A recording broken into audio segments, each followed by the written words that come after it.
60 secondes expat. L'actu de la mobilité internationale. Préparé et présenté par Jeanne.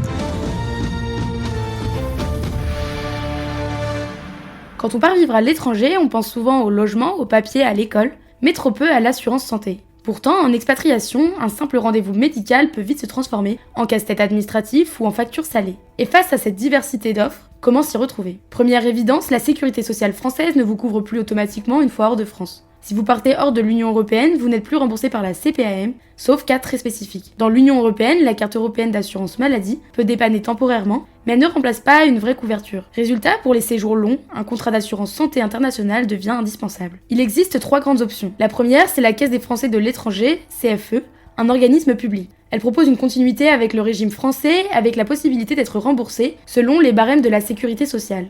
Elle convient bien à ceux qui souhaitent conserver un lien administratif avec la France. Mais attention, elle ne couvre pas toujours à 100% et nécessite souvent une complémentaire santé privée en plus. La deuxième option, c'est une assurance privée internationale.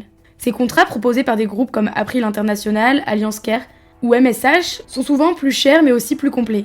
Ils couvrent l'hospitalisation, les soins courants, la maternité et parfois les soins optiques ou dentaires. Leur force, c'est la réactivité. Le service en plusieurs langues, la prise en charge directe dans de nombreux pays. Certains contrats permettent même de choisir les plafonds de remboursement ou les franchises selon votre budget et vos besoins. La troisième option, plus risquée mais parfois choisie par les jeunes ou les digital nomades, c'est de s'en remettre à la couverture locale. Cela peut suffire dans des pays à système de santé publique fort, comme le Royaume-Uni ou le Canada, mais attention, ce n'est pas toujours possible pour les étrangers et les délais ou la qualité de prise en charge varient énormément. En Asie du Sud-Est, en Afrique ou aux États-Unis, les soins peuvent coûter une fortune sans assurance adaptée.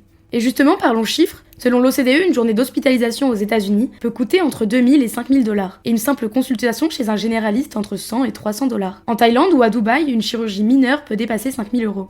D'où l'importance de vérifier les plafonds de couverture de votre contrat, mais aussi les exclusions. Maladies préexistantes, sport à risque, troubles psychiques, tout n'est pas pris en charge d'office. Un autre point souvent négligé, le rapatriement sanitaire.